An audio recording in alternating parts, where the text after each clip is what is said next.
Apa nanti ini masuk saya. Apa?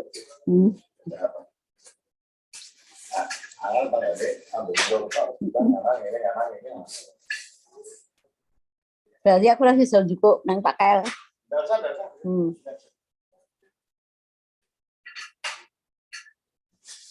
Yuk, San. Jalan.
Yang pertama, diskusi hak cipta yang akan dimulai pada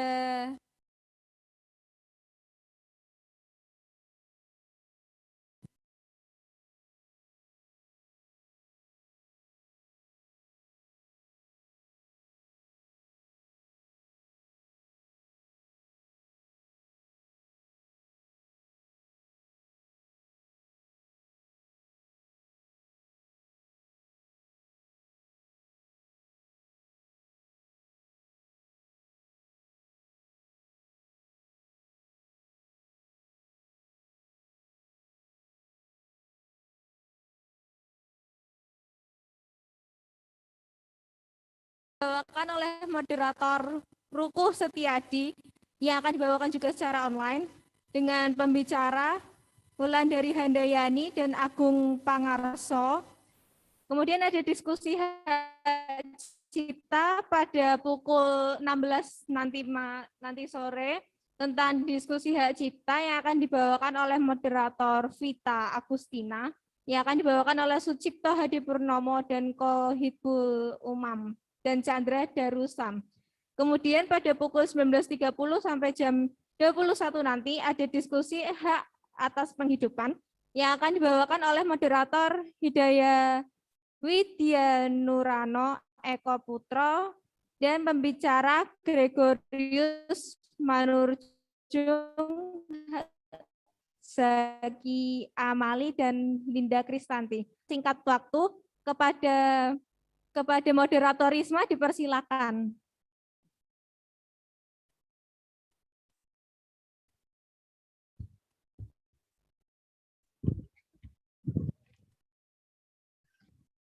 Terima kasih Mbak untuk waktunya.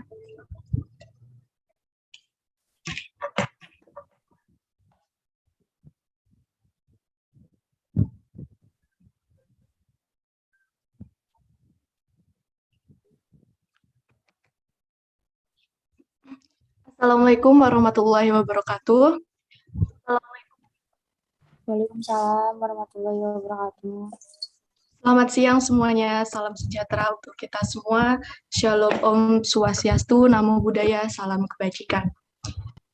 Bagaimana kabarnya semua? Semoga senantiasa dalam keadaan sehat walafiat ya. Amin, amin, ya rabbal alamin. Sebelumnya perkenalkan, saya Risma Dika Alfianti. Kebetulan saya mahasiswi aktif program studi teknik informatika di salah satu kampus Bekasi. Nah, di sini saya sebagai moderator akan membimbing ya untuk jalannya webinar pada siang hari ini. Nah, untuk teman-teman, Pada webinar pada siang hari ini, yaitu event webinar menulis kolaborasi ini bagian dari Festival HAM. Nah, kita di sini akan membahas perihal tentang teknik menulis, praktik menulis, untuk memilih cara bagaimana redaksi dalam penulisan, serta apresiasi penulisan. Dan nanti kita juga ada sesi sharing, dan juga ada sesi presentasi dari penulis, dari dia menuliskan apa yang untuk buku-bukunya tersebut. Dan kita juga akan nanti ada sesi tanya jawab yang jika waktunya mumpuni juga.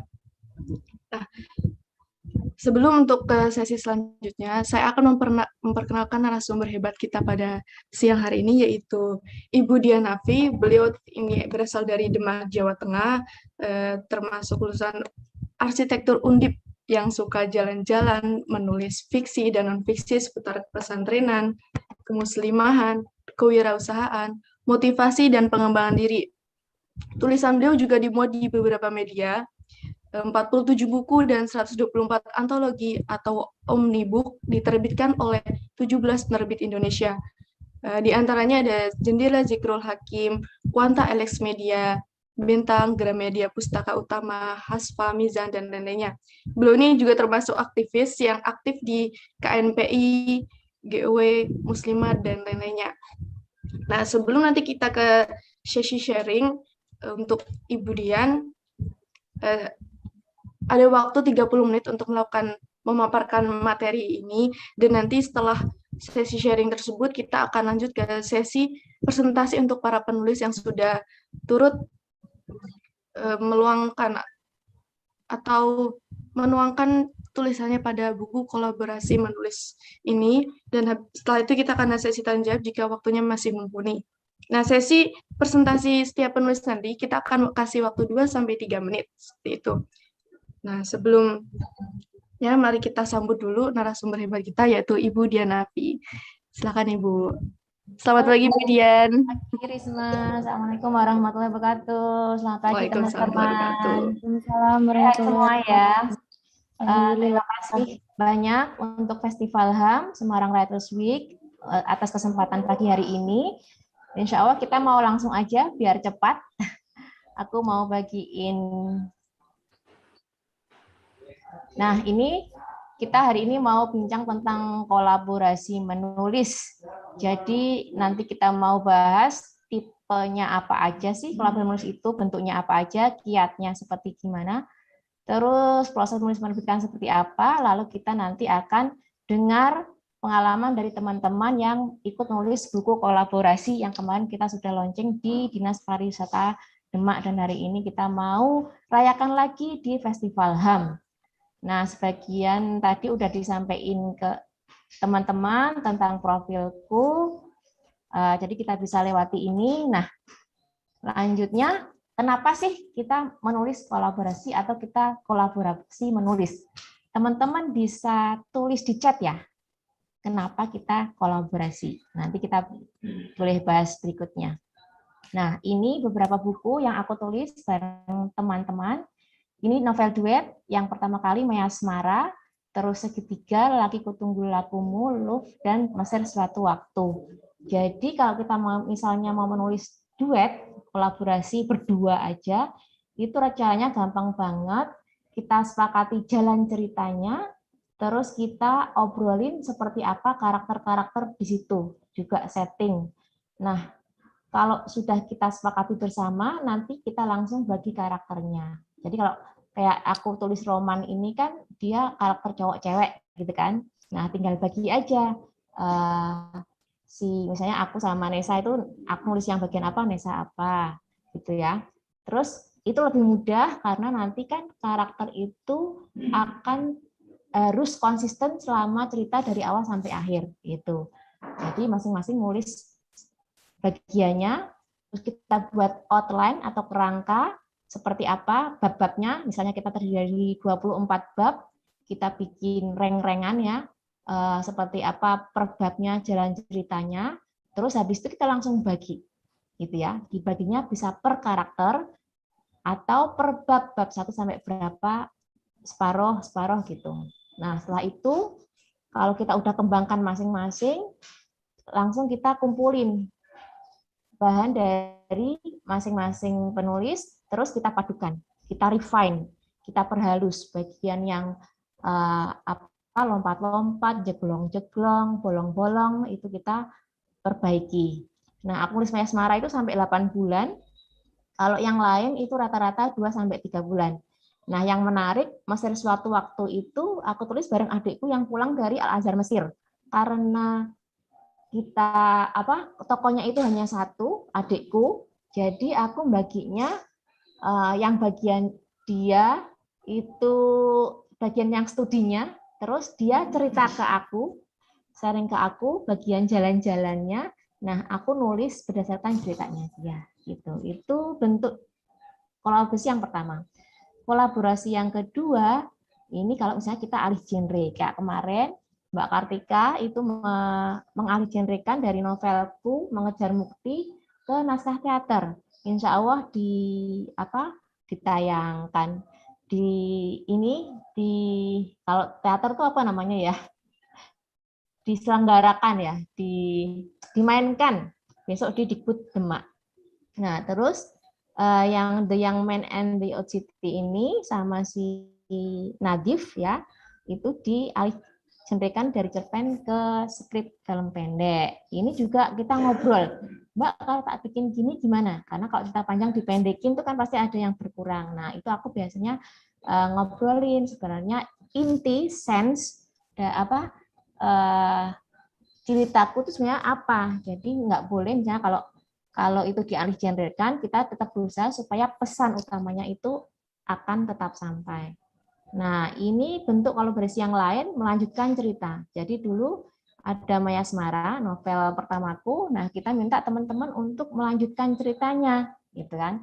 Mereka masing-masing nulis satu cerpen terinspirasi oleh Maya Asmara, gitu.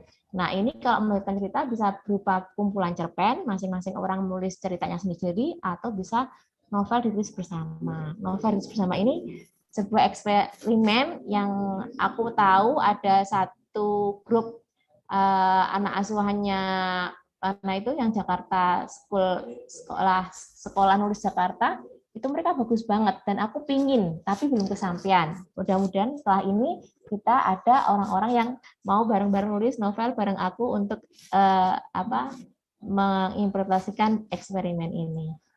Nah, kenapa sih kita nulis kolaborasi ya? Tadi pada ngecat ya, coba kita baca chatnya tuh. Nah, nulis sendiri tidak pernah bisa selesai, ya kan? Terus, full slide ya. Bentar. Kelihatan, Mbak, Mas?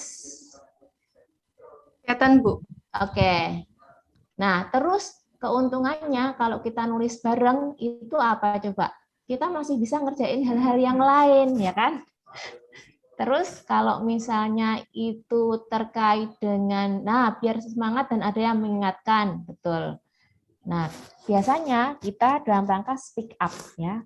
Kita punya suatu kegelisahan yang sama, kayak aku itu dulu bicaralah perempuan, itu masing-masing dari kita itu pernah mengalami kekerasan dan trauma. Yang itu kita tidak akan punya keberanian untuk menuliskannya kalau nggak ada teman-teman yang sama-sama nulis masalah itu. Betul nggak? Jadi kita kayak orang mau maju perang itu butuh armada. Nah, gitu ya. Bukan armada band ya. Jadi kita butuh teman-teman untuk sama-sama speak up. Terus movement melakukan gerakan. Kayak pesan pengintas tiang itu aku tulis bareng Kemenparekraf. Menang lomba itu dia pesan utamanya adalah tentang toleransi karena kita mau melawan intoleransi yang sekarang udah ada. Terus mereka menggugat itu kisah inspiratif orang-orang melakukan pada ketidakadilan. Ini penerbitnya Visi Media. Jadi kita punya visi sama, pesan yang sama, tapi perspektifnya beda dan pengalaman kita berbeda dan itu akan memperkaya. Nah, selanjutnya nulis. Nah, ini untuk tujuan sosial. Waktu itu Hasfriend, para penulis yang nulis bareng-bareng Hasfa Publishing, jadi udah ada sekitar 100-an lebih ya buku-buku yang tulis teman-teman bareng Hasfa Publishing, ini beberapa di antaranya. Nah, 3 biru segi itu dulu kita tujukan untuk membantu korban bencana alam, hasil keuntungan penjualannya. Teman-teman juga bisa bikin kayak gitu untuk tujuan sosial, crowdfunding ya, untuk branding, untuk campaigns, untuk advokasi misalnya ya, untuk bisa didengarkan oleh mereka yang kalau kita ngomong sendiri itu nggak dengerin, tapi kalau kita ngomong bareng-bareng ya, apalagi bentuknya tulisan yang bisa direkam, dibaca ulang bahkan ya kan, ditafsirkan, dibedah, diulas, itu bisa menjadi sebuah advokasi. Dan bentuk lain adalah sociopreneurship. Misalnya kita punya komunitas, terus kita punya suatu kegiatan butuh dana, tapi kita nggak mau minta-minta gitu misalnya ya, kita bikin buku, hasil penjualan buku untuk kegiatan kita. Nah, ini. Nah, kalau proses kreatif penulisannya seperti biasa kita ada istilah pre-writing ya. Sebelum menulis tuh kita pasti harus menggali peristiwa, ingatan, gagasan. Terus caranya dengan peka, kritis, analitis, kita menyerap nilai-nilai dan hikmah dari peristiwa itu, ya kita tuliskan, kita reinterpretasi dengan sudut pandang baru, ya. Jangan pernah takut menulis, jangan pernah takut salah, jangan pernah takut wagu, karena itu nanti kita bisa edit setelah kita tulis. Kalau kita belum tulis, nggak ada yang bisa kita edit, jadi harus kita tulis. Tulis aja dari depan sampai belakang, ya. Kalau kesulitan nulis langsung, berarti pakai outline kerangka. Pesan utamanya apa? Terus kita bikin cerita itu ada namanya trigger, ya, bagaimana konflik itu dipicu. Kemudian dia ada rising konflik, konflik itu naik. Terus dia mencapai puncak, klimaks. Terus ada resolusi. Dan di situ biasanya ada twist.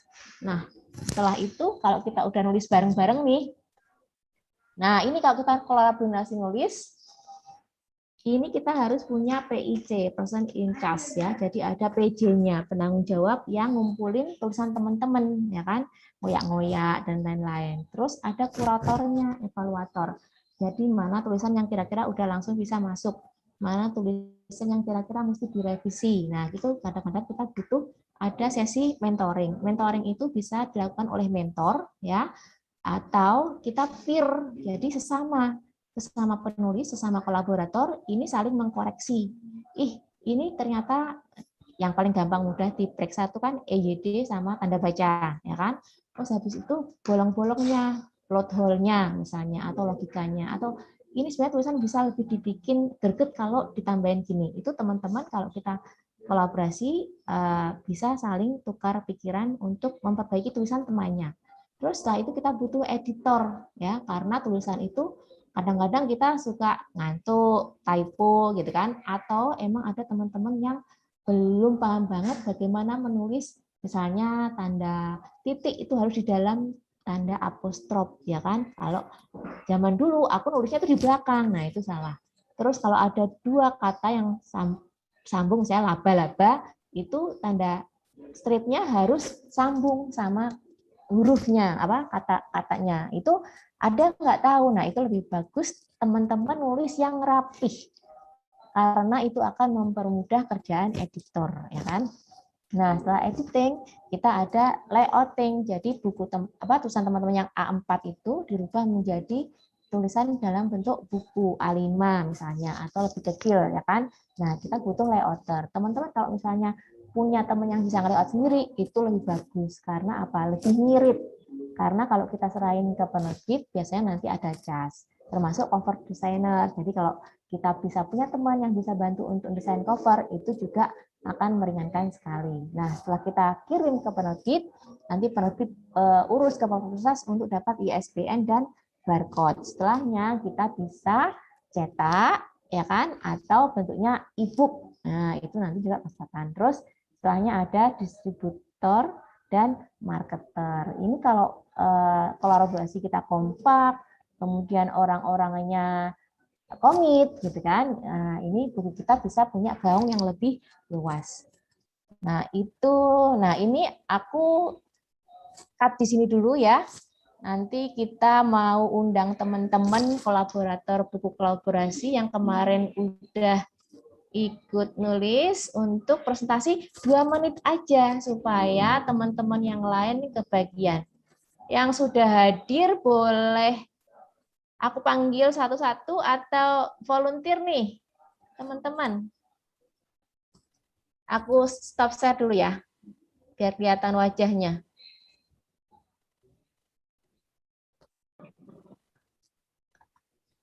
Oke, dari yang aku lihat dulu ya. Devi Purnamasari itu bukan Devi Dede. Halo? Iya Mbak, maaf aku lagi lupa ganti nama. Oh ya wes. Ya, dari Devi dulu. Dev, 2 menit aja ya, Dev. Maaf ya Mbak, tiba-tiba. Berarti langsung sekarang ya Bu ya? Ya. Nanti aku selang-seling sama sharingku biar ini. Oh siap. Oke. Baik. Silakan, Devi. Malah komuk lagi Mbak Dian. Bentar. Pakai masker dulu. Halo. Ya, silakan. Maaf. Aduh, background-nya belum ganti lagi. Gimana Mbak?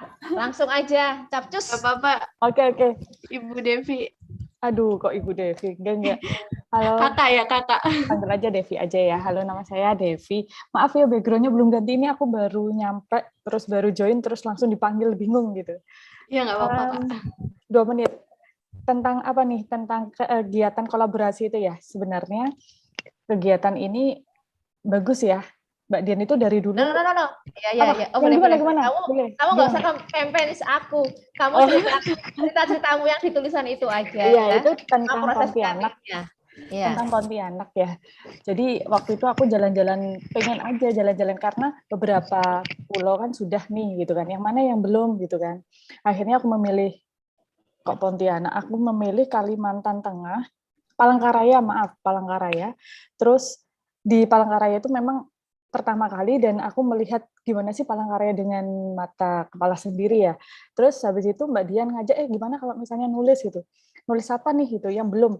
Oke, aku penasaran dengan Palangkaraya. Akhirnya aku nulis bla bla bla gitu dari sudut ya udah karena aku awam banget ya nulis ini. Akhirnya aku tulis aja terus Mbak Dian ini gimana gitu. Lanjut nggak? Lanjut. Pokoknya Mbak Dian itu dukung terus gitu kan. Nggak pede nih aku kalau nulis yang kayak gini nih. Nggak apa-apa, aduh di take down ya, nggak apa-apa lanjut aja, ya udah lanjut gitu. Aku menceritakan dari sudut aku gitu.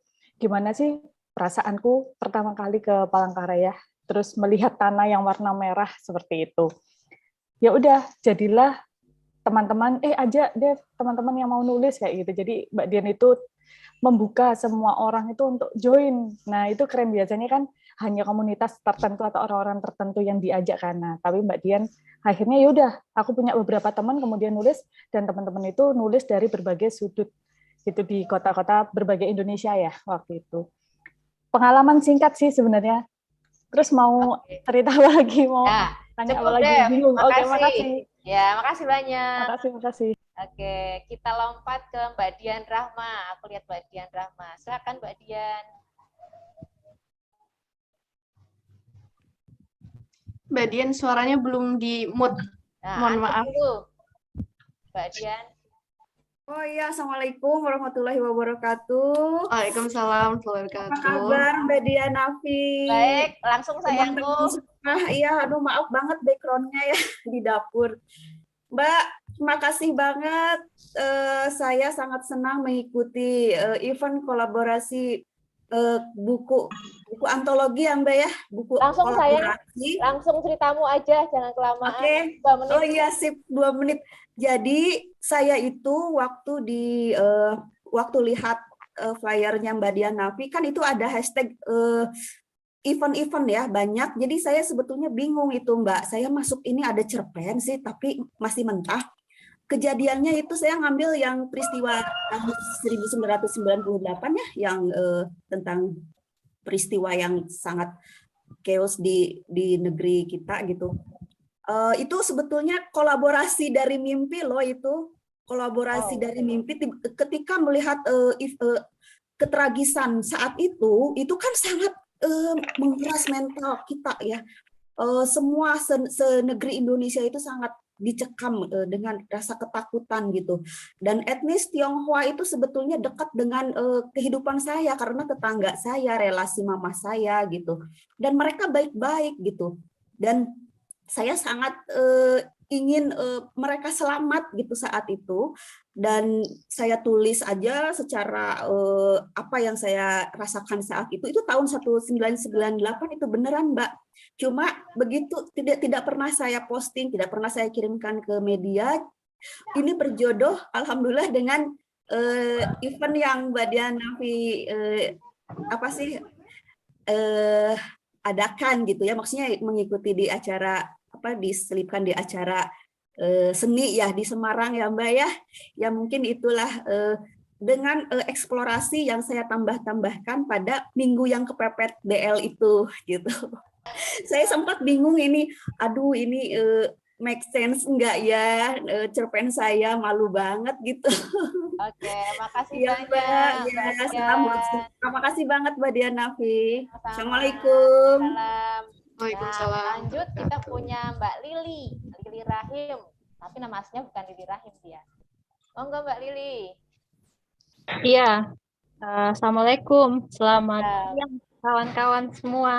Apa ya, Waalaikumsalam. kalau soal pengalaman di kolaborasi ini sebenarnya bagi saya pengalaman yang wah. Pertama karena tidak membiasakan diri menulis fiksi.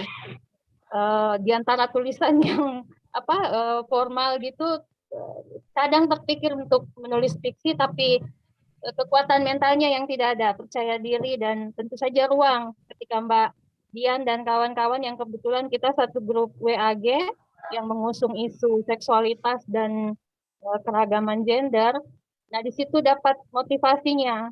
Nah, waktu diajak juga mikir mau ngangkat tema apa nih, kan kisah-kisah soal ketertinggalan perempuan itu sudah banyak diangkat. Nah, waktu itu ide ceritanya datang dari kasus-kasus lama yang pernah didampingi. Itu makanya ngambil tulisan judulnya Belenggu Hiana. Jadi sebenarnya saya ingin menceritakan saja soal fenomena perempuan ketika dia dihianati oleh pasangannya, sikap berdaya dan tak berdaya di antara, dan itu bisa terjadi pada perempuan di semua kalangan. Dan yang paling penting lagi adalah sikap sesama perempuan di masyarakat kita. Ketika ada perempuan di sekitar kita yang mengalami pengkhianatan, lalu kemudian menderita lahir batin misalnya karena pengkhianatan itu, ada beragam sikap perempuan menyikapinya. Itu aja sebenarnya. Jadi kolaborasi ini sangat pengaruhnya ke mental sebenarnya, mental kita secara individu. Membangun percaya diri. Saya sebenarnya sangat tidak percaya waktu mau ngirim naskah ke Mbak Dian gitu, karena saya baca aja, iya kok ampun garing banget, diperbaiki lagi, udah bukan garing nih tapi tawar, nggak ada rasa apa gitu ya mau. Padahal kan kalau fiksi itu sebenarnya ada manis-manisnya gitu, menggugah rasa. Ini kok saya tuh coba ngirimin ke teman yang juga penulis fiksi seperti Mbak Dian, tapi dia laki-laki, terus kata dia, emang perasaanmu gimana terhadap tulisanmu? Saya bilang kok garing banget, ya emang itu sulitnya nulis fiksi. Kekuatan tulisan yang bisa menggugah emosi, itu yang pertama katanya. Nah, aku belum dapat, tapi ya, nanti sambil belajar Mbak Lili, ya nanti kan kita ada jam terbang ya, kita ada step by step. Banyak Mbak Dian dan kawan-kawan yang lain. Ya, sama-sama. Kita lanjut ke Mbak Sika Amna. Silakan. Mbak Sika nulis tentang pengalamannya ini, taksib ke Gunung apa Mbak? Bogor. Kok tiba-tiba saya Mbak? Sekenangannya aku lihat. Oh gitu. Tadi pengennya pakai laptop biar enak, tapi susah jadi pakai HP. Goyang-goyang pas. Ini sambi-sambi Mbak. Ya. Ini cerita apa Mbak? Pengalaman ya? Cerita-ceritamu. Proses kreatif boleh proses kreatif menulisnya. Apa? Terus sejujurnya saya tuh ini Mbak lupa detail tulisannya itu seperti apa karena udah lama banget ya. Boleh, terus karena laptopnya dulu tuh rusak, jadi nyari-nyari lagi itu nggak ketemu. Nggak tahu kok bener-bener nggak apa kemarin tiba-tiba dihubungi Mbak Dian, tulisannya mau dimasukin itu ya kakak nggak kaget sih, cuman mengingat-ingat kembali itu agak susah. Kalau nggak salah dulu tuh prosesnya tuh kita pernah ngadain apa Mbak workshop ya kayaknya ya. Workshop betul. Workshop bareng tentang penulisan.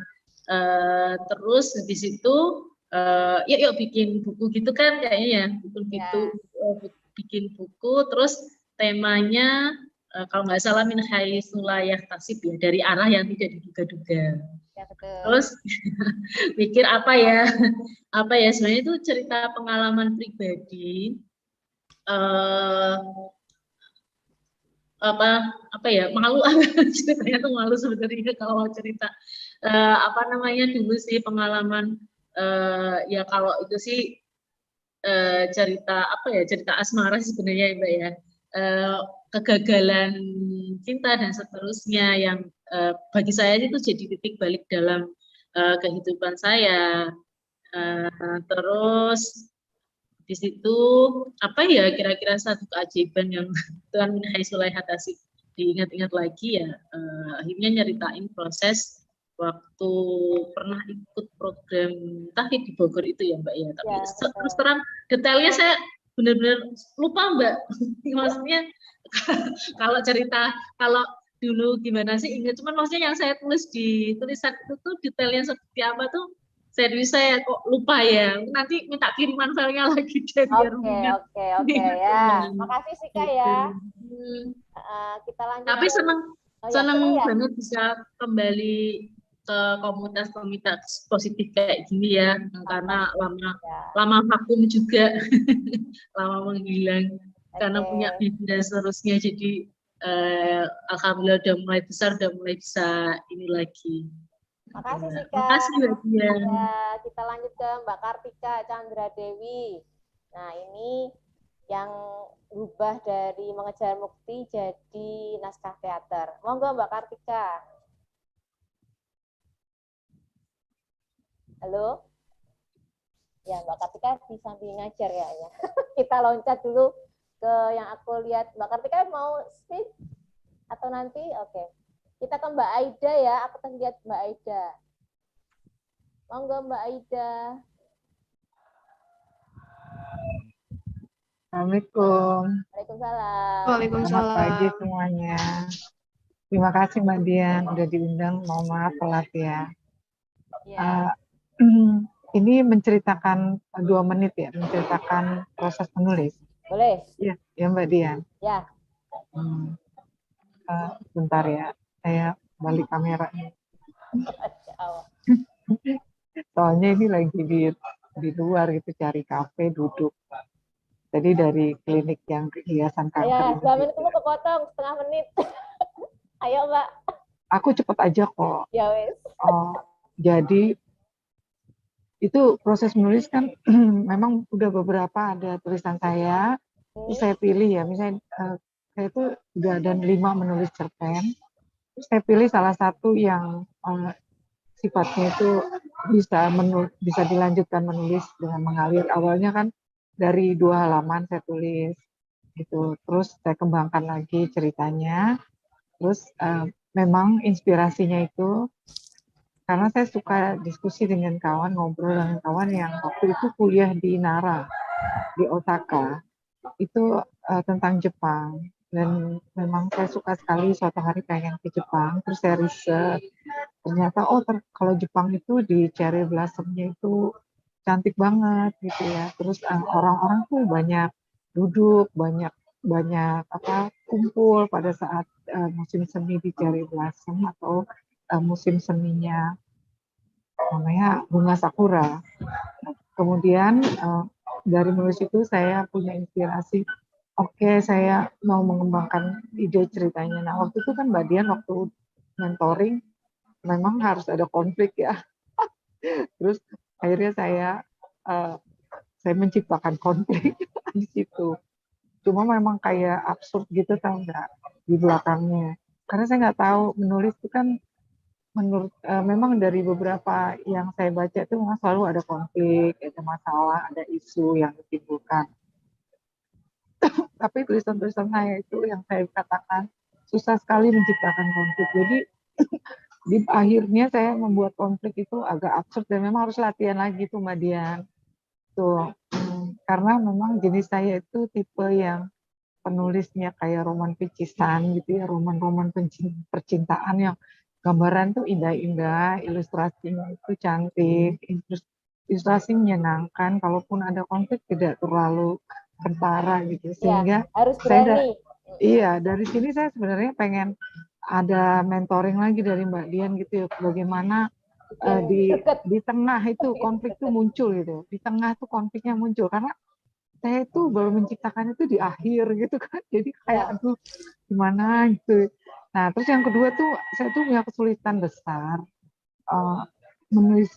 Pada proses kreatif menulis, pertama saya menulisnya kan dalam bahasa Indonesia tuh ada beberapa saya coba tulis, tapi di awal-awal paragraf tuh jadi macet Mbak, tuh karena nggak bisa dikembangkan, nggak bisa berkembang gitu. Terus akhirnya saya frustrasi, udah saya tulis bahasa Inggris aja gitu, karena kosakata saya tuh lebih banyak di dalam bahasa Inggris, akhirnya itu lebih lancar gitu. Untungnya Mbak Dian waktu itu bilang, oh nggak apa-apa dalam bahasa Inggris, soalnya tuh agak lucu kalau saya dari bahasa Inggris diterjemahkan ke Indonesia lagi, itu esensinya itu jadi kurang kuat gitu ya, kurang berbobot itu menurut saya. Jadi alhamdulillah tuh Mbak Dian approve, Mbak Dian bilang boleh kok dalam bahasa Inggris, dan memang beberapa cerpen saya tuh bahasa Inggris semua, aduh malu banget gitu, kenapa saya nggak bisa nulis bahasa Indonesia.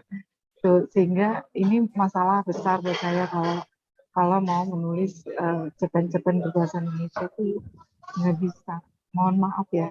Ya, Itu aja Mbak Dian. ya, Terima kasih teman-teman. Ada Mbak Ira juga. Ya. Saya mau nyambung yang tadi diobrolin sama Mbak Aida. Kan Mbak Aida bilang, kelihatan nggak tulisanku? Apa PPT-ku? Tampak ya? Iya.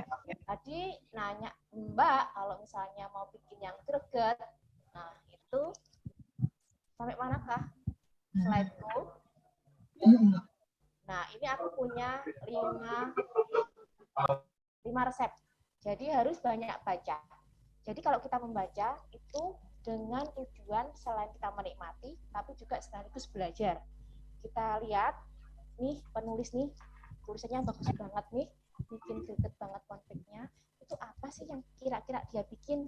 Kadang-kadang seringnya mereka para penulis yang udah handal itu emang merancang supaya dia konfliknya, klimaksnya itu berasa banget, itu dia bikin kayak journey. Jadi supaya dia kayak, kalau kita kayak naik ke gunung itu kan dari bawah ya, nah itu dia rancang banget. Jadi termasuk halangan-halangannya, rintangannya, terus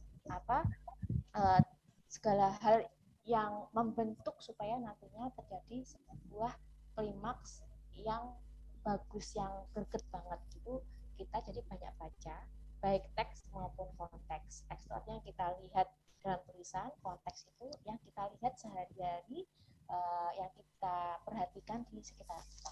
Jadi misalnya kita lihat orang bertengkar misalnya, atau kita lihat orang mengalami suatu peristiwa yang getir gitu kan, kita lihat ada preteks apa gitu ya.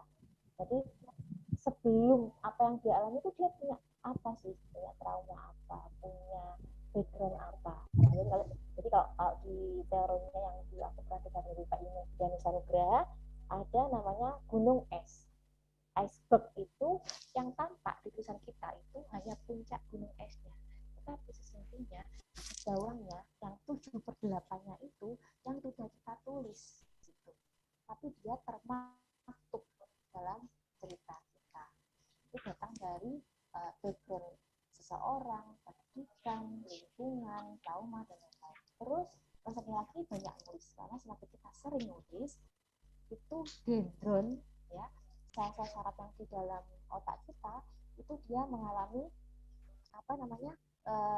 percepatan. Artinya dia yang tadinya agak renggang, dia jadi nyedak, mepet, terus nyetrumnya jadi lebih mudah karena udah sering kita latih, kita strumin terus, dia jadi sebelum sebelum kita setrum bahkan dia udah nyetrum sendiri karena udah kita latih terus. Nah terus banyak mengalami experience ya, karena kalau kita cuma ngomong aja nggak mengalami itu akan beda ruhnya ya, bedanya itu ada di ruh.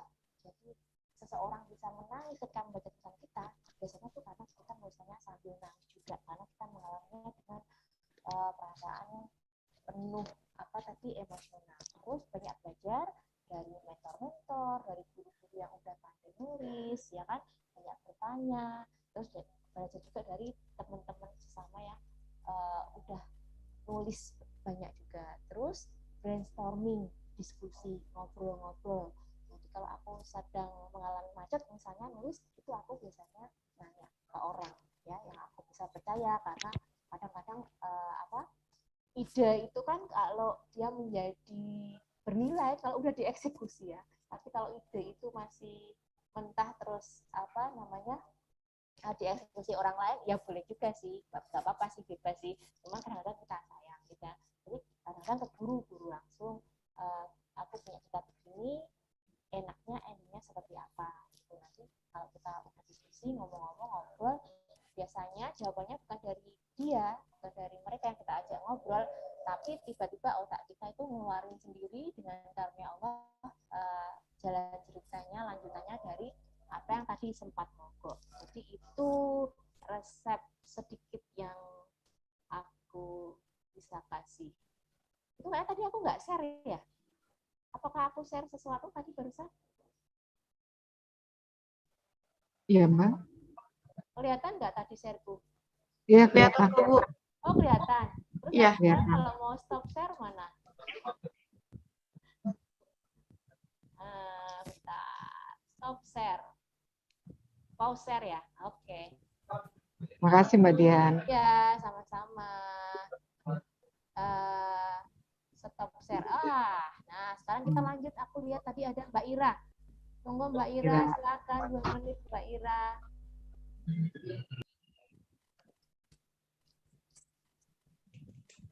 Halo.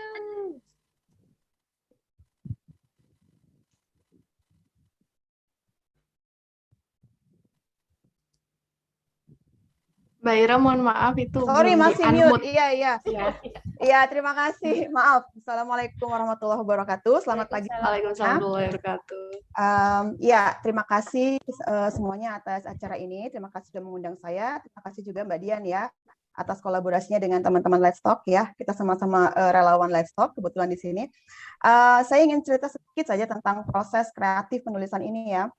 Nah, kalau saya sebenarnya kan background-nya aktivis perempuan. Udah puluhan tahun jadi aktivis perempuan gitu. Artinya saya kerja di beberapa LSM perempuan yang memang banyak sekali bersentuhan dengan korban kekerasan perempuan dalam bentuk apapun.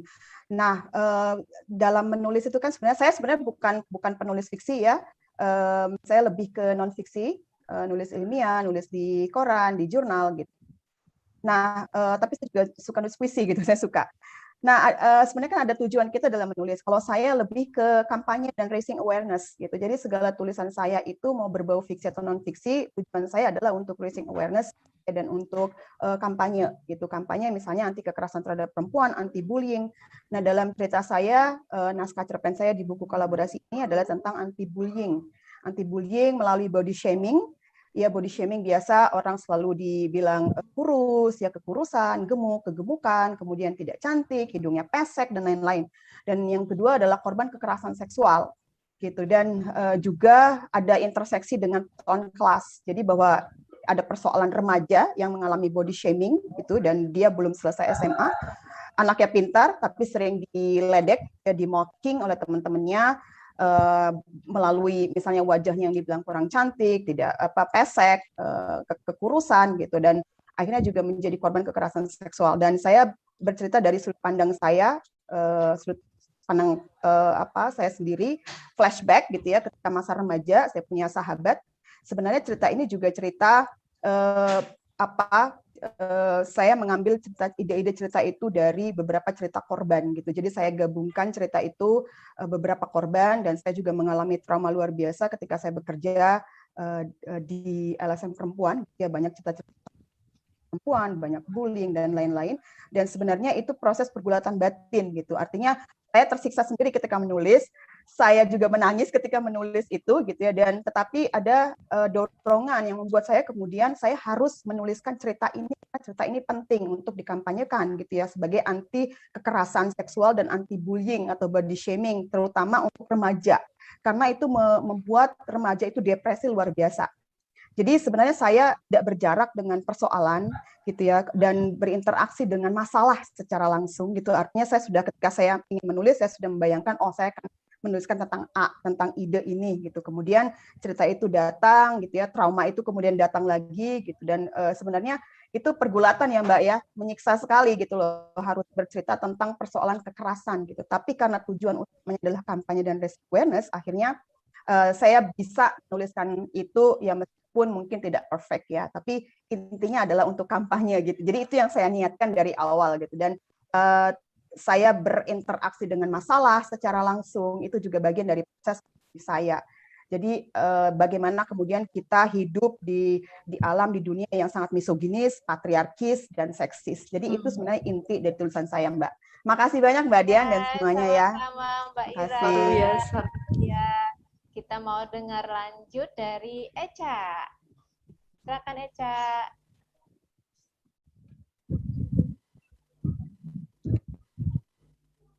Assalamualaikum warahmatullahi wabarakatuh. Waalaikumsalam warahmatullahi wabarakatuh. Selamat pagi teman-teman semua. Salam kenal. Saya baru banget bergabung di komunitas ini. Sebenarnya saya baru belajar menulis. Jadi apa yang disampaikan Mbak Dian tadi itu benar-benar oh iya ya ternyata tulisan saya itu banyak kurangnya ya, kurang ini, kurang itu gitu. Tapi kalau ditanya apa sih inspirasi menulis saya di kolaborasi ini itu karena kebetulan saya sering dicurhati sama teman saya masalah keluarganya dia, antara dia dan suaminya, dan kebetulan karena masih gabung dengan orang tuanya gitu. Jadi menurut saya tuh inti dari sebuah keluarga itu kan seorang istri, suami, dan anak gitu. Jadi kita kuatkan internnya dulu, kita kolaborasi sama orang terdekat dulu. Istri kolaborasi sama suami, suami kolaborasi sama istri, orang tua kolaborasi sama anak gitu. Jadi ketika internnya udah kuat, mau ada masalah dari eksternal tuh, insya Allah kita tuh bisa mengatasinya bersama-sama gitu. Jadi intinya saya mau menginformasikan gitu ke teman-teman semuanya kalau seberat apapun masalahnya, selama kita masih punya keluarga yang kompak dan kita masih berusaha berdoa sama Allah, insya Allah tuh akan ada jalan keluarnya. Yang penting kita tetap optimis. Begitu Mbak Dian. Oke. Ya, makasih Eca sharingnya. Kita lanjut ke Mbak Helma. Mbak Helma, mana Mbak Helma? Oke, Assalamualaikum warahmatullahi wabarakatuh. Waalaikumsalam warahmatullahi wabarakatuh. Oke, terima kasih. Alhamdulillah. Selamat siang kepada teman-teman yang ada di sini, Mbak Dian dan juga teman-teman semua, ada Mbak Aida dan teman-teman baru. Semoga nanti bisa kenal lebih jauh ya. Saya Helma Nuraini dari Banjarmasin dan ini confession ya bahwa ini cerpen pertama dan satu-satunya. Jadi saya nulis sekitar bulan Juli kemarin dan sampai sekarang nggak bisa nulis lagi gitu. Pengen ya Pak, tapi nggak bisa karena belum ada momen. Nah mungkin saya masih tergantung eksternal ya Mbak Dian ya. Waktu itu ada pelatihan, diberi waktu pelatihan kedua dan di deadline gitu. Sehingga momen di deadline tadi menjadikan saya menemukan oh saya harus selesai ini dan ternyata saya menyelesaikan dalam 4 hari. Itu suatu temuan atau mungkin proses kreatif saya ya. Dan menemukannya itu juga saya sempat mencari banyak tema apa yang paling menarik, tapi ada satu yang menjadi penyetus tadi. Jadi kalau di berkolaborasi adalah momen eksternal, nah momen internalnya adalah ketika ada peristiwa yang saya alami, itu cerita tentang mahasiswa saya. Dia mahasiswa dari NTB, 4 tahun merantau ke Banjarmasin, tidak pernah pulang, jadi pulang pertama daftar kuliah, balik ke kampung setelah wisuda, dan dia tidak pernah pulang sama sekali. Nah itu menginspirasi saya. Wah nulis tentang dia saja begitu. Dan saya waktu masih ABG gitu sering nulis diary ya dengan sudut pandang aku. Nah, saya kok sudut pandang aku menjadikan saya sebagai sosok mahasiswa saya tadi, saya beri nama Sri. Saya jadi Sri kok susah sekali dengan menggunakan aku sebagai Sri. Sehingga coba sih saya menjadikan sudut pandang orang ketiga. Jadi saya menulis Sri sedang melamun, Sri sedang begini gitu. Dan alhamdulillah berhasil itu. Oh, ternyata seperti ini penemuannya gitu. Jadi itu yang temuan saya dalam proses kreatif. Kemudian penokohan-penokohannya bagaimana agar bisa lebih tervisualisasi. Saya gunakan nama teman-teman SD saya. Saya udah berapa 40 tahun ya, 30 tahunan lah tidak bertemu dengan teman-teman SD, ditemukan di grup WhatsApp dan wajah-wajah kecil mereka itu terbayang gitu. Dan nama-nama tokohnya itu serta karakteristiknya itu saya ambil dari teman-teman SD saya. Begitu juga dengan tokoh anak kecil, itu tokoh keponakan saya, sifat-sifat keponakan saya masuk sehingga masuk semua gitu, seolah-olah kebanjiran dalam 4 hari itu, dan saya sangat fokus dan sangat menikmati itu Mbak Dian. Akhirnya jadilah cerpen saya judulnya Darso Aku Pulang itu. Saya baca ulang-ulang memang banyak nggak pasnya, kok nggak cocoknya gitu. Settingnya juga saya ubah, setting Banjarmasin ke setting Malang. Saya tinggal 20 tahun di Malang dan 15 tahun di Banjarmasin. Saya ubah gitu setting Malang ke Banjarmasin. Nah itu saya pikir asiknya itu di sana. Ya, makasih Mbak Elma. Ya, makasih banyak. Jadi kalau yang aku pernah dengar sendiri dari Bu N. Hadini, Bu N. Hadini itu kalau habis nulis itu revisi, bahkan misalnya tulisan 20 halaman, dia potong-potong tinggal 12 halaman. Banyak dipotongnya. Ya. Iya. Sampai 4-6 kali. Jadi emang nggak boleh nyerah. Kayak temanku yang penulis di Singapura, itu dia 32 kali gagal lomba, tapi setiap kali ditolak, dia revisi terus. Revisi lagi, tulisan yang sama, novel yang sama, sampai sekarang dia udah diterjemahin ke 15 bahasa. Kalau seandainya dia menyerah, enggak merevisi, itu ya udah enggak mungkin sampai titik yang sekarang. Makasih Mbak Elma. Sama ruwetnya Mbak ya, antara nulis fiksi dengan non-fiksi itu sebenarnya. Oh ya Mbak Dian, ini kebetulan suami saya juga ikut menulis, mungkin bisa sekalian ngobrol. Boleh. Silakan Pak Sulisno ya. 2 menit. 2 menit. Oke, Assalamualaikum warahmatullahi wabarakatuh. Waalaikumsalam warahmatullahi wabarakatuh. Ya, kalau boleh, ya berbagi pengalaman ya. Kalau saya mulai menulis cerpen itu sejak SMP, lulus 92, lulus SMP saya sudah menulis beberapa cerpen. Ya, dan sebagian adalah pengalaman-pengalaman saya, ada tentang ini anak-anak panggung yang tidak bersekolah dan mereka jualan es keliling, itu pernah saya tulis. Kemudian ada juga puisi buat seorang ibu itu yang saya tulis untuk seorang guru idola saya di sekolah, itu pernah. Kemudian juga ada beberapa cerpen remaja yang saya kirim ke media massa tapi tidak terkirim. Ya, sampai suatu saat saya dapat surat dari sebuah semacam kursus, ya, kursus penulisan cerpen jarak jauh. Saya harus membayar waktu itu, saya ingat betul, 25.000 tahun 92. Kemudian saya kirim, kemudian ternyata materi itu tidak datang. Kemudian saya kirim surat menanyakan itu, saya beri perangko balasan, ternyata juga tidak dibalas. Dan kemudian setelah itu saya berhenti menulis cerpen. Nah, kemudian vakum nulis, mulai kuliah S1. Saya kuliah di seni pedalangan di waktu itu masih STSI Solo ya, sekarang SI Solo. Saya kembali menulis dan juga mengelola lembaga pers mahasiswa ya, tapi saya lebih banyak nulis artikel ya, terutama ya saya mulai mendapatkan uang ya nulis tentang seni, tentang budaya di terutama koran Solo Pos waktu itu. Ya, jadi beralih ya dari awalnya cerpen, kemudian ke artikel. Nah, kemudian apalagi sekarang saya menjadi dosen di Universitas Lambung Mangkurat di pendidikan seni pertunjukan, saya lebih banyak nulis artikel sebetulnya. Kemudian juga beralih ke puisi Nah, ke lagu, ke naskah drama. Nah, kemarin saya ngirim cerpen Galuh itu ya. Nah, Galuh itu sebetulnya saya adaptasi dari naskah drama karya saya, judulnya sebetulnya Grand ini ya, dari audisi nyanyi di televisi itu yang kemudian saya kaitkan dengan pendulang intan di daerah Cempaka, Banjarbaru ya, tentang yaitu seorang anak-anak pendulang intan yang miskin dan obsesinya adalah menjadi artis di Jakarta. Nah, kemudian ada proyek ini ya, kemudian saya sedang kemudian ya tiba-tiba ingin ide itu, kemudian saya alihkan, transformasikan menjadi sebuah. Ya, makasih. Wah, ini berarti alih juga ya. Itu sama dengan punya Mbak Kartika. Kalau Pak Sulisno dari drama ke cerpen, ini Mbak Kartika dari cerpen ke naskah teater. Mbak Kartika udah bisa speech belum? Makasih banyak Pak Sulisno. Sama-sama.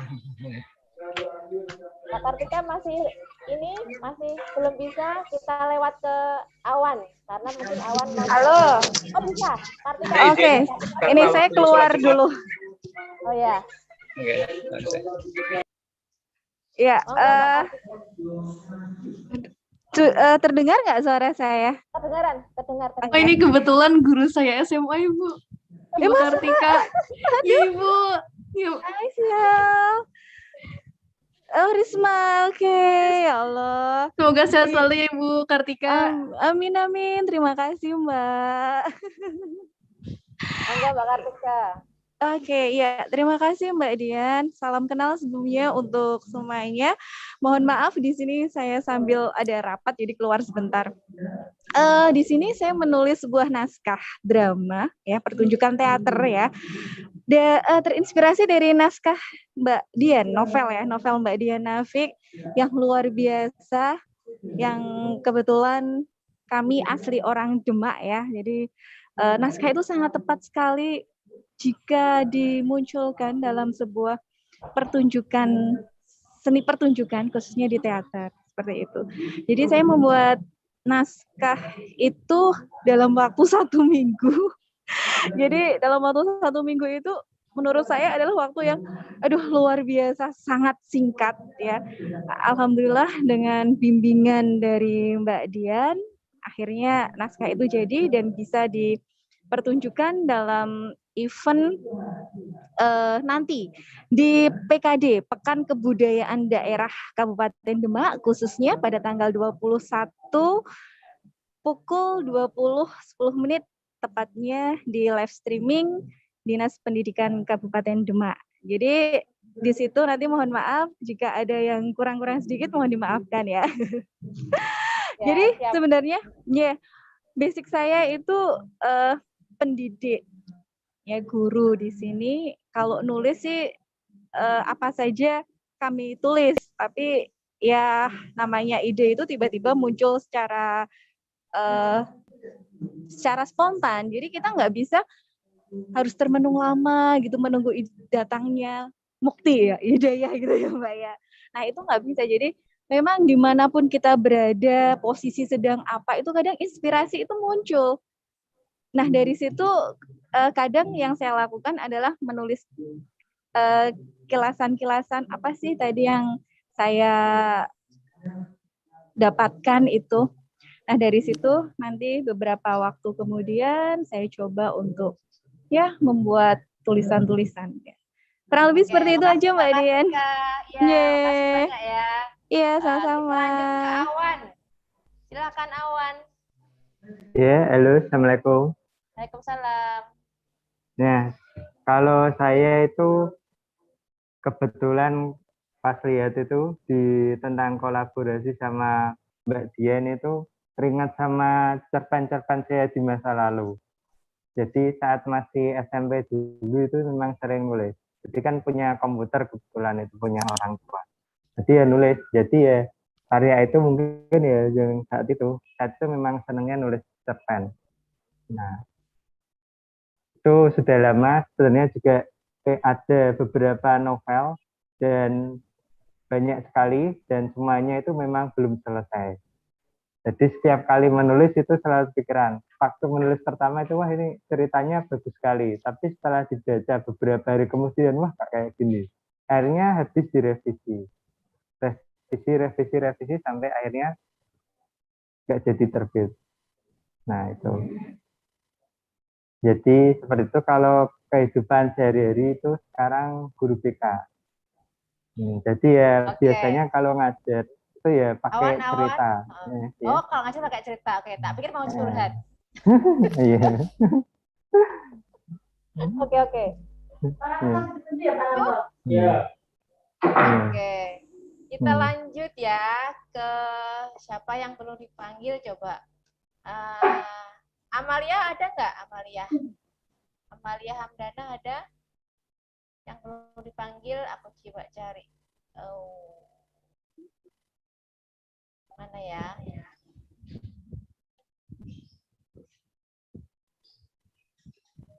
Pak Iwan ada nggak Pak Iwan? Oke, kita lanjut ke share screen-ku ya. Sedikit. Nah, tadi kita cari bahan kan. Kenapa? Kelihatan nggak? Kelihatan, Ibu. Nah, ini jadi sebenarnya bahan yang kita mau tulis itu udah ada di sekitar kita. Tinggal bagaimana kita mengkolek, ya, mengumpulkan. Kita kulaan itu sebenarnya dia koleksi. Nah, habis itu kita hubungkan, koneksikan. Nah, bahannya, caranya gimana, strateginya sudah apa, itu tergantung apa yang kita baca, apa yang kita pelajari, ya kan? Terus dari sanalah kita bisa dapat beasiswa. Jadi kalau nanti teman-teman ikut kelas yang lebih dalam, itu kita ada modul-modulnya berapa kali, bagaimana kita mengolah dari pengalaman, gagasan yang kita lihat, yang kita alami menjadi sebuah cerita. Senjatanya sebenarnya cukup peka, ya, kita aktifkan panca indera kita plus indera keenam, alias apa? Intuisi. Intuisi analitis pakai 5W, 1H, dan 3R. Jadi kalau kita melihat sesuatu, ada apa sih di balik itu? Di balik itu ada apa lagi? Di balik itu ada apa lagi? Itu jadi bahan banget. Terus stay hanger, stay foolish, kata si Steve Jobs ya, harus punya kursi tinggi, jelajah, humble, penting, karena dari situ kita dapat wahyu dari Allah tuh kalau kita humble.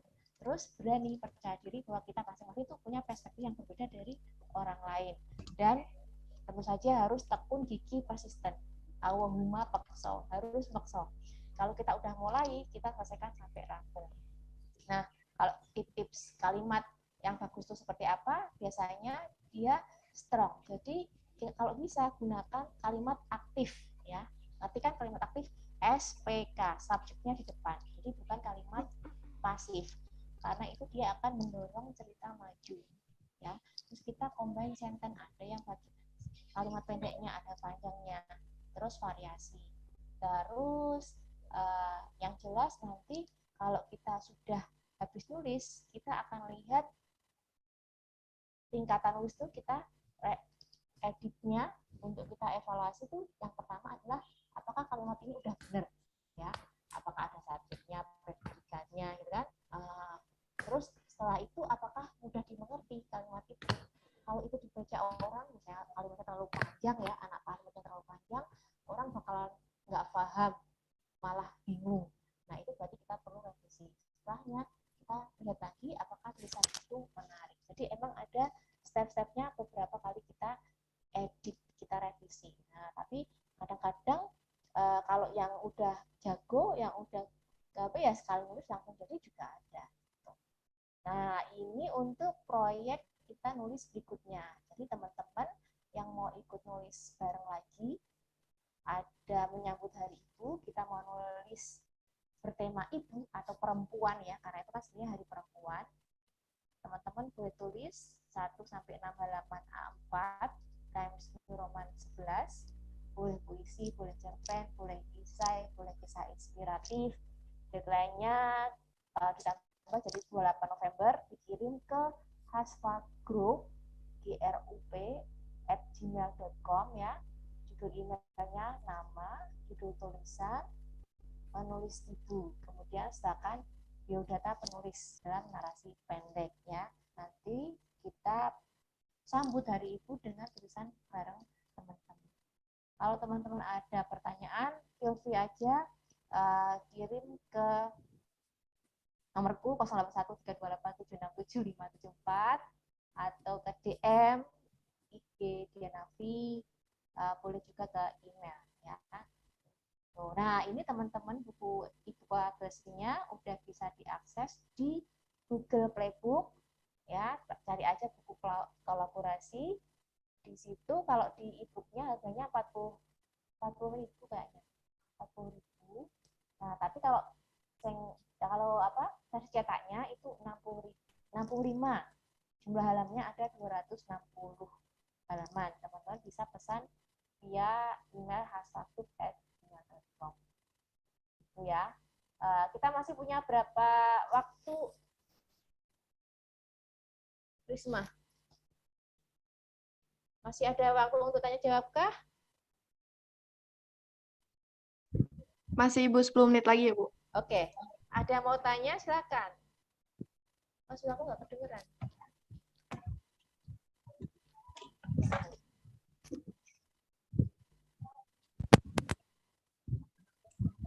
Suaraku kedengeran? Kedengeran Ibu. Iya, Baiklah untuk terdengar. teman-teman, barangkali ada yang ingin bertanya, bisa via chat atau nyalakan mute-nya ya.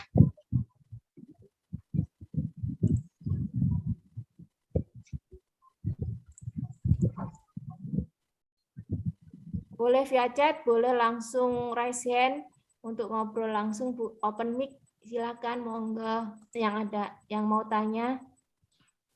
Boleh apa aja.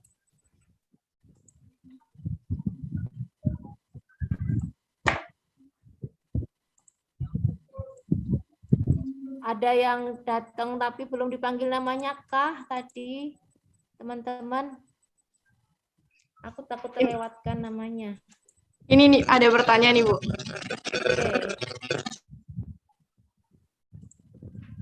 Di via Saya chat. suka jalan-jalan, tapi saya belum ada kesempatan untuk menulis. Mungkin bisa bantu. Oh iya, bisa banget. Nanti caranya paling gampang sebenarnya kalau teman-teman nggak sempat nulis ya. Teman-teman rekam dulu pakai voice note ya, atau pakai apalah yang di aplikasi itu untuk menangkap idenya. Nanti yang inti dulu aja, misalnya sinopsisnya atau premisnya. Kalau memungkinkan bisa sekaligus cerita panjangnya misalnya kan, secara garis besar. Nah, nanti ketika sudah punya kesempatan untuk duduk dan mengembangkan ide tulisan itu, voice note-nya diputar ulang, terus kita tulis gitu. Itu paling gampang caranya, karena kadang-kadang emang masing-masing orang itu kan beda-beda perangkat dan skill dari Allah ya. Ada yang emang dia lebih auditori ke suara, ada yang lebih visual ya kan, ada yang emang langsung punya kemampuan untuk nulis lewat tangan gitu. Nah, itu kita bisa pakai strategi-strategi sesuai dengan kemampuan, kebiasaan, dan kecenderungan kita. Gitu, Muhammad Nasir. Apakah ini cukup menjawab? Oke. Makasih. Ada pertanyaan dari Mbak Aida. Mbak Dian, saya suka traveling dan sudah ke 5 benua. Untuk menulis pengalaman itu, apa dimulai dengan perjalanan yang paling menarik atau apa ya Mbak? Nah, ini bisa beberapa alternatif. Bisa dengan cari benang merahnya ya.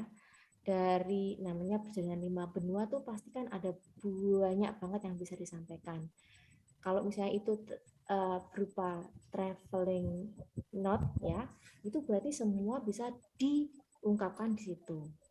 Atau bisa misalnya ngambil satu benang merah yang menjadi suara utama yang mau kita sampaikan. Jadi kalau misalnya itu bentuknya novel, sebenarnya di novel itu kita punya namanya layers. Layers itu lapisan-lapisan. Jadi misalnya kita bisa ngobrolin tentang persahabatan di situ, tetapi juga mungkin pencarian jati diri. Terus kita juga bisa ngomong di situ tentang hubungan asmara atau relationship. Jadi kita punya 3 layers, itu bisa sekaligus kita tuangkan dalam satu novel, dan itu mungkin.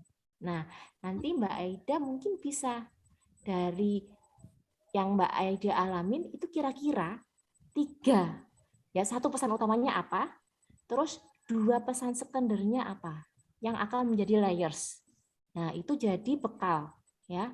Dari situ kalau kita udah punya pasaknya, istilahnya pasak ya, itu kan pasak ya. Nanti kita bisa kembangkan. Jadi menulisnya nanti untuk impress ide utama dan layers yang kita rencanakan.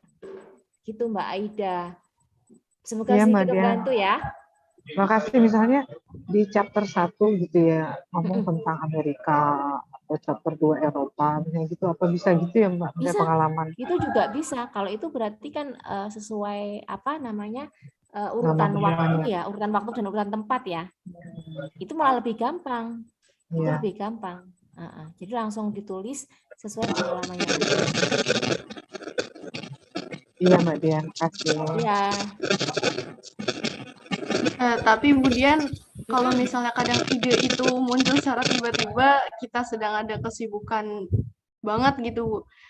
Nah, itu untuk memang mengatasi hal iya, tersebut gimana, Bu? tantangan banget itu. Jadi kalau misalnya kita sibuk banget, itu caranya nyicil. Aku kadang-kadang nyicilnya lewat sosmed. Kalau kita nyicil lewat sosmed, itu nggak berasa kita beban. Jadi kayak kita main-main aja. Jadi misalnya kita bikin akun Twitter, tapi yang bukan akun Twitter utama. Akun Twitter khusus untuk kita nyicil tulisan. Ya. Habis itu kalau kita ke Twitter kan cuman beberapa kata kan, beberapa karakter kan, nggak harus banyak kan. Cicil aja dikit, nanti lama-lama jadi buku. Jadi buku novel Sarfat Raisaku itu sebenarnya dia kompilasi dari cuitan di Twitter.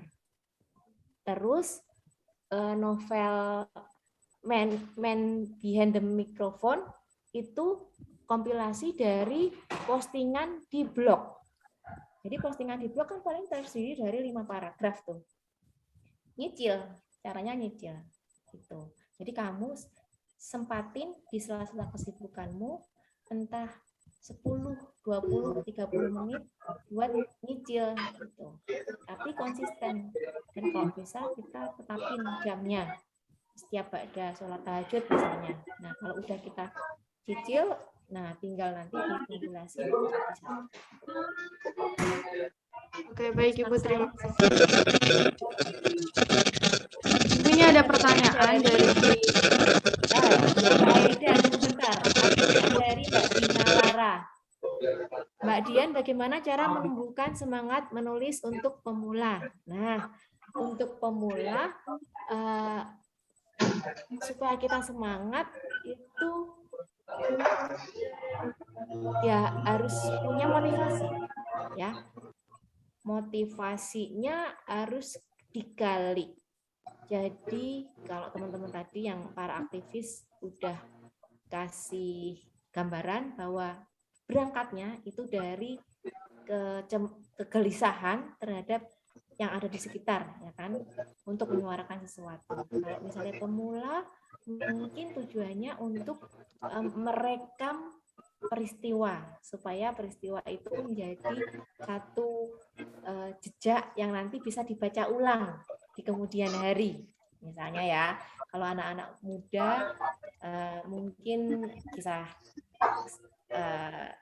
naksir-naksiran atau dia kisah persahabatan di sekolah gitu kan, atau misalnya misalnya kalau pemulanya ini ibu-ibu, aku yakin pasti semua orang punya pengalaman yang itu kalau kita renungkan, kita kontemplasi, pasti ada suatu hikmah dan inspirasi yang kalau kita bagikan ke orang lain, insya Allah akan berguna.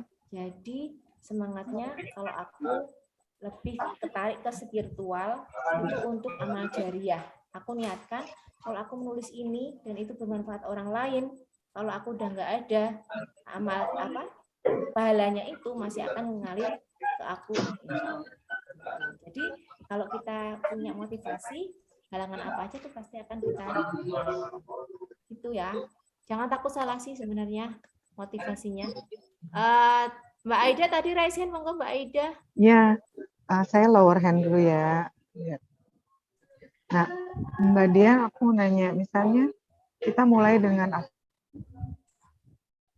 periksa ya, nulis tadi. Membuat tulisan itu bisa menarik gitu, Mbak. Nah, kayak apakah di dalam itu masih ada karakter atau dia murni cerita perjalanan, tempat-tempat yang menarik, kemudian situasi masyarakat di sana, situasi geografisnya atau gimana gitu, biar nulisnya bisa orang tuh seneng baca gitu, Mbak Dian. Apa yang misalnya orang pengen tahu tentang Afrika gitu yang saya datangin. Itu kita mengaktifkan 5 indera, Mbak. Jadi yang kita lihat, kita dengar, kita raba, kita rasakan, itu ditumpahkan dalam bentuk tulisan. Itu yang nantinya akan menarik orang, attract orang, ya. Jadi emang harus mengasah indera kita. Jadi kalau sekarang teman-teman nanti pergi ke dapur, rasain terasi ya, terus tulis terasi ini dalam bentuk tulisan, kayak gitu. Oh ya Mbak Aida, ini Mbak Stella belum sharing ya. Mbak Stella monggo Mbak, 2 menit Oke. Mbak, silakan. Ya, makasih Mbak Dian. Ya, sama-sama Mbak Aida.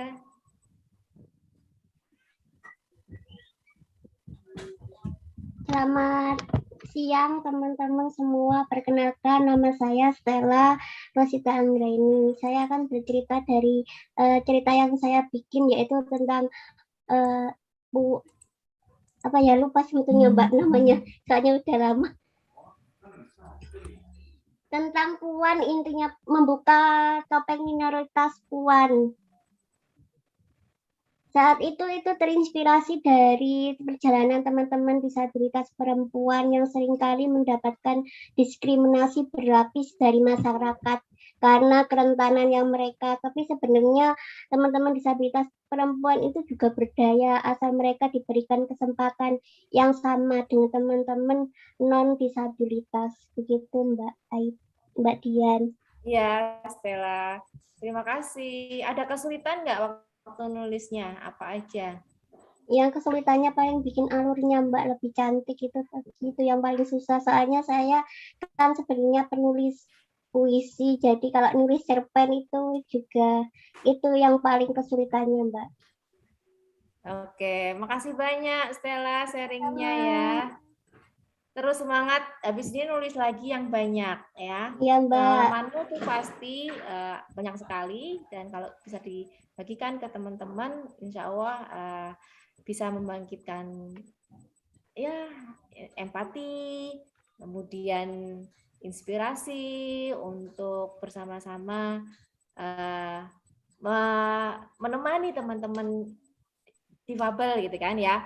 Jadi ya, siap, Mbak. Stella mungkin bisa ngajak teman-teman yang lain, teman-teman difabel yang lain untuk juga sama-sama nulis bareng-bareng ya, untuk menyuarakan apa yang kalian mungkin risaukan ya kan, untuk bisa didengar oleh lebih banyak lagi orang. Makasih Stella. Sama-sama Mbak. Iya. Oke, masih ada pertanyaan lagi kah?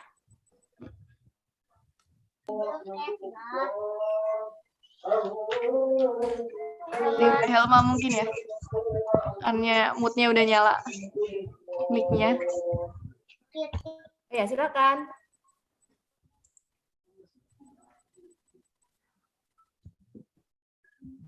Oke, kayaknya waktunya Kita habis ya. Masih waktu 10 menit lagi Bu untuk teman-teman. Silakan yang ingin bertanya bisa dinyalakan mic-nya atau bisa diketik via chat ya. Chat. Eh, Mbak Lili Solo. Mau nanya nggak Mbak? Kita sapa-sapa.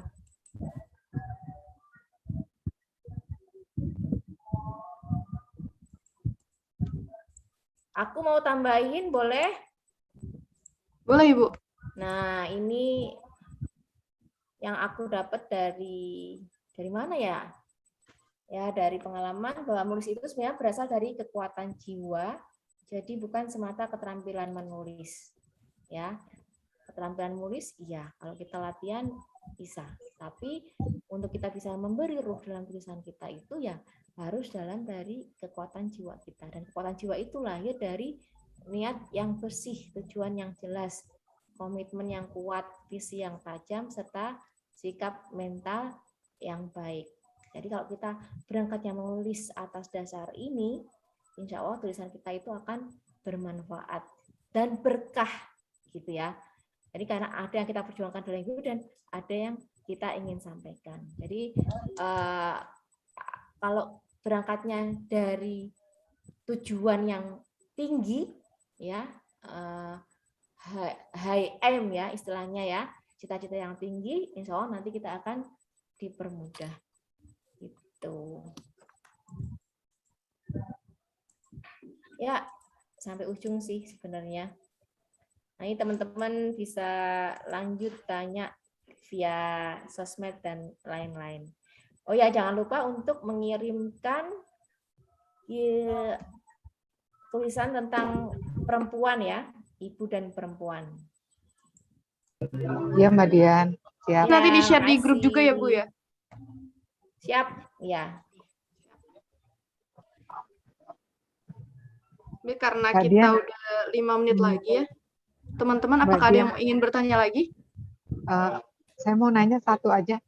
Ya, Ini silakan, kalau Bu. untuk tema ibu atau perempuan, apakah boleh menulis tentang pekerja perempuan? Misalnya pekerja rumah tangga itu ada teman sih yang concern di isu itu dan mau menulis tentang PRT-nya.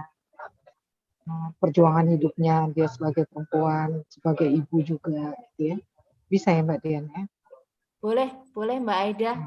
Kemarin Ya. teman-teman Fatayat juga ngobrol, Mbak, kalau nulis tentang kekerasan dalam rumah tangga, nulis tentang seks dan perempuan, boleh nggak? Boleh aja gitu. Nanti kalau teman-teman khawatir gimana-gimana, pakai nama pena, ya kan? Oh, iya, makasih Mbak Dian. Ya, bebas aja, Makasih boleh. Mbak Risma. Nanti kita tunggu. Ya, terima kasih. Dan teman-teman. Iya, makasih. Terima kasih banyak ya yang semua yang udah hadir hari ini. Sama-sama, Minta Mbak. maaf kalau ada yang salah-salah. Terus semangat menulis, terus semangat bersuara, terus semangat berjuang untuk kemanusiaan gitu. Ya. Jazakallah khair semuanya. Assalamualaikum. Waalaikumsalam. Makasih Mbak Dian ya. Alhamdulillah Makasih banyak. hari ini sudah selesai ya teman-teman semua. Sebelum kita akhiri, Foto dulu. kita Iya, on foto cam dulu. dulu ya. Iya, kita on cam dulu. Baik teman-teman semua bisa on cam semua ya.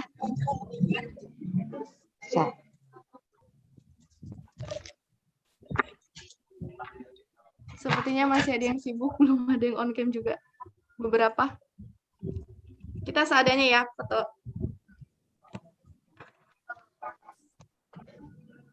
Baik. 1, 2, 3. Sekali lagi teman-teman. 1, 2, 3. Oke, terima kasih teman-teman semua yang telah hadir pada siang hari ini dan juga antusias sekali ya. Semoga kedepannya kita dapat bertemu lagi di forum-forum selanjutnya dan tetap semangat menulis untuk perempuan-perempuan yang ingin menyuarakan kembali hak-haknya yang masih di zaman patriarki ini ya, yang belum tergilas di zaman-zaman sekarang.